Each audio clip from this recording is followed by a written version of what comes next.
வாங்க பேசலாம். நான் ஷாம் பேசுறேன். This is Tamil Nadu by the numbers. தமிழ்நாடுக்கு ஃபேக்டரி வர ரெடி, இன்வெஸ்டர்ஸும் ரெடி. ஆனால் ப்ராஜெக்ட் வந்து கடைசியில் ஆந்திர பிரதேஷ்க்கு போயிடுறது. என்னன்னு பார்த்தீங்கன்னா, ப்ராப்ளம் வந்து ரோட்ல கிடையாது, கரண்ட் கிடையாது, மேன் பவரும் கிடையாது. ப்ராப்ளம் வந்து கவர்மெண்ட் அப்ரூவல்ஸ். இப்போ நீங்க இமேஜின் பண்ணுங்க. நீங்க வந்து ஒரு 5,000 கோடி ஃபேக்டரி பில்ட் பண்ண போறீங்க. அப்ளிகேஷன் வந்து ஆன்லைன்ல சப்மிட் பண்ணிட்டீங்க.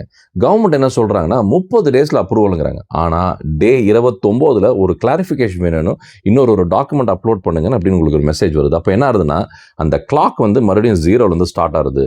இன்வெஸ்டருக்கு இன்னும் 30 நாள் வெயிட்டிங். ஸோ இதுதான் கம்பெனிஸ் வந்து ஃப்ரெக்வெண்ட்டாக தமிழ்நாடு மேலே கம்ப்ளைண்ட் பண்ணுற ஆஃப்லைன் ட்ராப். போர்ட்டல் ஆன்லைனில் இருக்கும். ஆனால் electricity board, pollution control board, local municipality, revenue office ஒவ்வொரு டிபார்ட்மெண்ட்டும் தனித்தனியாக ஃபாலோ பண்ணி இது ரொம்ப வந்து ஃப்ரஸ்ட்ரேஷனில் கடைசியில் இந்த இன்வெஸ்டர்ஸ் ஆயிடுறாங்க.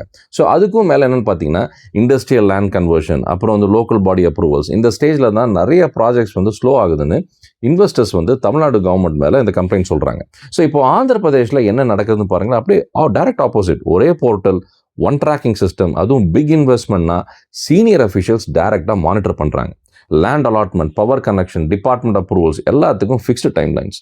அதனால தான் ரீசெண்ட் இந்த வருஷங்களில் பார்த்தீங்கன்னா, இந்த ஃபுட்வேர், எலக்ட்ரானிக்ஸ் மாதிரி சில மேஜர் இன்வெஸ்ட்மெண்ட்ஸ்லாம் ஆந்திர பிரதேஷ் பக்கம் வந்து இப்போ மூவ் ஆகிட்டு இருக்கு.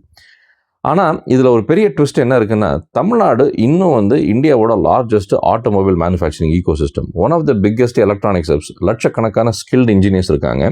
அதே மாதிரி உலகம் தரம் வாய்ந்த போர்ட்ஸ், அதாவது தூத்துக்குடி போர்ட்ஸ்லாம் வந்து ரொம்ப இம்பார்ட்டன்ட். அதனால தான் கம்பெனிஸ் வந்து இன்னும் தமிழ்நாடு விட்டு வெளியில் போகாமல் இன்வெஸ்ட் பண்ணிட்டு இருக்காங்க. இண்டஸ்ட்ரி எக்ஸ்பர்ட் சொல்கிறது ஒரே விஷயம், தமிழ்நாடு வந்து தமிழ்நாடோட ஈக்கோ சிஸ்டமும் ஆந்திர பிரதேஷோட எக்ஸிக்யூஷன் ஸ்பீடும் சேர்ந்தா இந்தியாவில் இந்த வந்து பீட் பண்ணுறதுக்கு ரொம்ப ரொம்ப கஷ்டம் அப்படிங்கிறாங்க.